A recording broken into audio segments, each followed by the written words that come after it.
Hello વિદ્યાર્થી મિત્રો, એજ્યુકટેકનો ચેનલમાં આપનું સ્વાગત છે. આજે આપણે શીખીશું ધોરણ 7 વિષય ગુજરાતીની તારીખ 18/8/2026 રોજ લેવાનારી ત્રિમાસિક કસોટીના મોડલ પ્રશ્નપત્રનું સોલ્યુશન. વિદ્યાર્થી મિત્રો, અહીં આપેલું પ્રશ્નપત્ર માત્ર નમૂનારૂપ છે. તેના આધારે તમે પરીક્ષાની તૈયારી કરી શકો છો. પરીક્ષાની અંદર આ જ પેપર પૂછાશે નહીં. તો ચાલો શીખીએ 18/8/2026ની પ્રશ્ન કસોટીના પેપરનું સોલ્યુશન. આપેલ પ્રશ્નપત્ર 40 ગુણનું છે. પ્રકરણ નંબર 1 થી 4 ના પ્રશ્નોનો સમાવેશ કરવામાં આવ્યો છે અને ધોરણ 7 ના ગુજરાતી વિષયના તારીખ 18/8/2026 મંગળવારના પેપર માટે ઉપયોગી બનશે. પ્રશ્ન નંબર 1, આપેલ ફકરાને આધારે પ્રશ્નોના જવાબ આપો. અહીંયા એક ફકરો આપેલો છે, તે વાંચવાનો છે, સમજવાનો છે. તેના આધારે તમારે પ્રશ્નોના જવાબ લખવાના છે. ફકરાને આધારે સવાલ નંબર 1, રોહન અને કાવ્યને વડના ઝાડ નીચે ખોદવાનો વિચાર કેમ આવ્યો? 4 ઓપ્શન આપેલા છે. સાચો જવાબ થશે તેમને નકશા પરથી ત્યાં કંઈક છુપાયેલું હોવાનો સંકેત મળ્યો હતો. સવાલ નંબર 2, મિત્રોએ પેટીમાં મળેલા પુસ્તકોને ખજાનાથી પણ વધુ કિંમતી કેમ માન્યા? 4 ઓપ્શન આપેલા છે. સાચો જવાબ થશે સી, પુસ્તકોમાંથી અદ્ભુત જ્ઞાન અને વાર્તાઓ મળવાની હતી. 3, બંને મિત્રોએ પેટી શાળાની લાઇબ્રેરીમાં આપવાનો નિર્ણય કેમ કર્યો? જવાબ થશે બી, જેથી ગામના અન્ય બાળકો પણ તે પુસ્તકો વાંચીને આનંદ મેળવી શકે. સવાલ નંબર 4, આ વાર્તામાંથી બાળકોને કઈ મુખ્ય શીખ મળે છે? જવાબ થશે સી, ખરી સંપત્તિ જ્ઞાન છે અને વહેંચવાથી આનંદ વધે છે. આ રીતે તમે લખી શકો.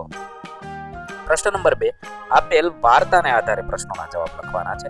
અહીંયા એક વાર્તા આપેલી છે, તે વાંચવાની છે, સમજવાની છે. તેના આધારે પ્રશ્નોના જવાબ લખવાના છે. સવાલ નંબર 1, સસલાનો સ્વભાવ કેવો હતો? જવાબ થશે બી, ચપળ પણ થોડું અધીરું. 2, કાચબાએ સસલાને આગળ જતા કેમ રોક્યું? જવાબ થશે સી, આગળ પથરાળ રસ્તો અને ઊંડો ખાડો હતો. 3, વાર્તામાં સસલું ખાડામાં પડી ગયું ત્યારે કઈ ઘટના બની નહોતી? આમાંથી કઈ ઘટના બની ન હતી એ લખવાનું છે. તો તે સરળતાથી જાતે બહાર નીકળી ગયું, એ ઘટના બની ન હતી. 4, કાચબાને સસલાને આગળ જતા કેમ રોક્યું?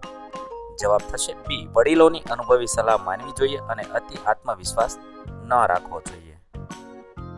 પ્રશ્ન નંબર 3, જાહેરાત પોસ્ટરને આધારે યોગ્ય વિકલ્પ પસંદ કરી જવાબ લખવાનો છે.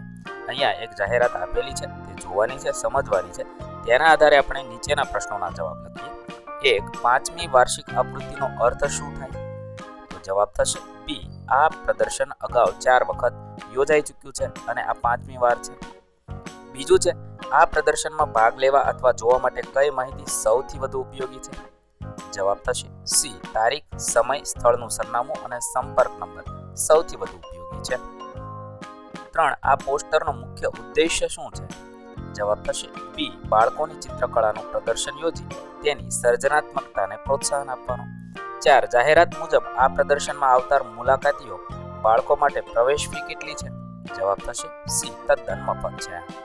ત્યારબાદ પ્રશ્ન નંબર 4, નીચે આપેલા વાક્યમાંથી ભૂલ શોધી સુધારીને ફરીથી લખવાનું છે. પહેલું, અમારા બગીચાના બધા જ વૃક્ષો લીલુંછમ દેખાય છે. તો સાચું વાક્ય થશે અમારા બગીચાના બધા જ વૃક્ષો લીલાછમ દેખાય છે. બીજું, મને વાંચવું, લખવું, રમત અને ચિત્ર દોરવું ખૂબ ગમે છે.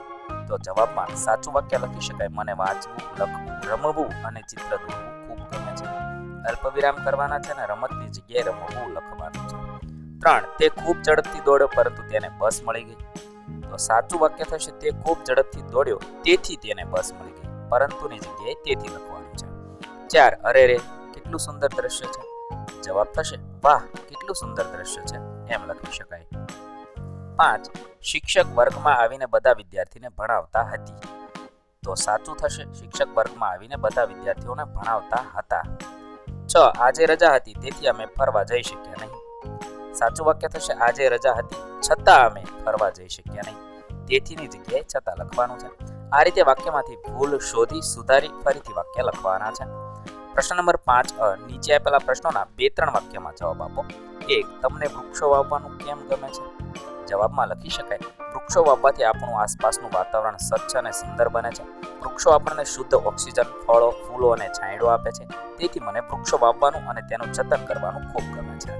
2, તમારા ગામ કે શહેરમાં અચાનક વીજળી એટલે કે લાઇટ જતી રહે તો શું થાય? જો અચાનક વીજળી જતી રહે તો ચારે બાજુ અંધારું થઈ જાય અને ગરમી લાગવા માંડે છે. પંખા, ટીવી અને કમ્પ્યુટર જેવા ઉપકરણો બંધ થઈ જાય છે તથા રાત્રિના સમયે ભણવામાં કે કામ કરવામાં મુશ્કેલી પડે છે. 3. ગુજરાતનું રાજ્ય પ્રાણી કયું છે તેના વિશે 2-3 વાક્ય લખો. જવાબમાં લખી શકાય, ગુજરાતનું રાજ્ય પ્રાણી એશિયાઈ સિંહ છે. સમગ્ર એશિયામાં સિંહ માત્ર ગુજરાતના ગીરના જંગલમાં જોવા મળે છે.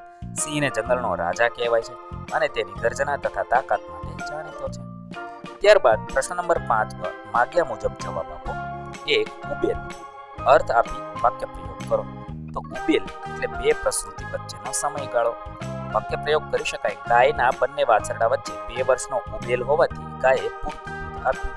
બીજું છે હાથ બંધાઈ જવું. અર્થ આપી વાક્ય પ્રયોગ કરવાનો છે. અર્થ થશે લાચાર થઈ જવું અથવા વશમાં ન રહેવું અથવા બંધન કે મજબૂરી હોવી. વાક્ય પ્રયોગ કરી શકાય, શેઠ મદદ કરવા માંગતા હતા પરંતુ કંપનીના નીતિ નિયમોના કારણે તેમના હાથ બંધાઈ ગયા હતા. ત્રીજું, કૌંસમાં આપેલા શબ્દોના કોઈ પણ 2 શબ્દ લઈ પ્રશ્ન વાક્ય બનાવવાનું છે. વાક્ય છે શ્રેયા સાંજે બગીચામાં રમે છે અને કૌંસમાં શબ્દ છે કોણ, ક્યારે અને ક્યાં. તો બનાવી શકાય, પહેલું સાંજે બગીચામાં કોણ રમે છે, બીજું બનાવી શકાય શ્રેયા બગીચામાં ક્યારે રમે છે. આવી રીતે તમે કોઈ પણ 2 શબ્દને આધારે પ્રશ્ન વાક્ય બનાવશો. પ્રશ્ન નંબર 6, અધૂરી વાર્તા પૂરી કરો. અહીંયા એક વાર્તા આપેલી છે જે અધૂરી છે તે આપણે પૂર્ણ કરવાની છે. દેવ અને સમીર 2 ખાસ મિત્ર હતા. એક બપોરે તેઓ નદી કિનારે રમતા હતા ત્યારે સમીરનો પગ લપસ્યો અને ઊંડા પાણી તરફ સરકવા લાગ્યો. સમીર ગભરાઈને બૂમો પાડવા લાગ્યો. દેવ પોતે પણ તરતા નહોતો જાણતો, તો તે પાણીમાં કૂદે તો બંને ડૂબી જાય તેમ હતા. દેવે આજુબાજુ જોયું તો ત્યાં કોઈ વડીલ નહોતું, પણ અચાનક તેની નજર કાંઠે પડેલા એક મજબૂત દોરડા પર પડી. હવે વાર્તા આગળ વધારી શકાય, પણ અચાનક તેની નજર કાંઠે પડેલા દોરડા પર પડી. દેવે જરાય હિંમત હાર્યા વગર દોરડાનો એક છેડો ઝાડ સાથે બાંધ્યો અને બીજો છેડો સમીર તરફ ફેંક્યો. તેણે સમીરને કહ્યું, ગભરાઈશ નહીં, આ દોરડો મજબૂતીથી પકડી લે. સમીરે દોરડું પકડી લીધું અને દેવે તેને ધીમે ધીમે બહાર ખેંચી લીધો. સમીરનો જીવ બચી ગયો. બંને મિત્રોએ શાંતિનો શ્વાસ લીધો. દેવની ત્વરિત બુદ્ધિ અને સાહસના કારણે મોટી હોનારત ટળી ગઈ. આ રીતે તમે કોઈ પણ વાર્તા આપેલી હોય તેને આપણે પૂર્ણ કરવાની છે. ત્યારબાદ પ્રશ્ન નંબર 6, નીચે આપેલી સૂક્તિ સવિસ્તર ઉદાહરણ સાથે સમજાવો. સંપ ત્યાં જપ અને કુસપ ત્યાં વિનાશ. તો તેની સમજૂતી, આ સૂક્તિમાં સંપ અને એકતાની શક્તિ દર્શાવવામાં આવી છે. જ્યાં લોકો હળીમળીને સંપીને સાથે રહે છે ત્યાં શાંતિ, સુખ અને પ્રગતિ થાય છે, પરંતુ જ્યાં પરિવાર કે સમાજમાં કુસંપ અને ઝઘડા હોય છે ત્યાં વિનાશ અને દુઃખ આવે છે. ઉદાહરણ આપેલું છે, જેમ એક લાકડીને કોઈ પણ સરળતાથી ભાંગી શકે છે, પણ જો લાકડીઓનો ભારો એટલે કે ભેગી કરી દેવામાં આવે તો તોડવી અશક્ય છે. કબૂતરોએ પણ જાળમાં ફસાયા પછી એક સાથે સંપ કરીને ઉડાન ભરી અને પોતાનો જીવ બચાવ્યો હતો. આના પરથી બોધ મળે, આપણે હંમેશા પરિવાર, શાળા અને સમાજમાં સંપ રાખવો જોઈએ. વિદ્યાર્થી મિત્રો, પરીક્ષા માટે સૌને બેસ્ટ ઓફ લક. નવા વિડીયો સાથે ફરીથી મળીશું. ત્યાં સુધી અલવિદા. થેન્ક યુ દોસ્તો. એજ્યુકટેકનો ચેનલ તરફથી વિડીયો નિહાળવા બદલ આપનો આભાર. આવા બીજા વિડીયોઝ નિહાળવા માટે અમારી યુટ્યુબ ચેનલ એજ્યુકટેકનો અત્યારે જ સબસ્ક્રાઇબ કરો. આભાર દોસ્તો.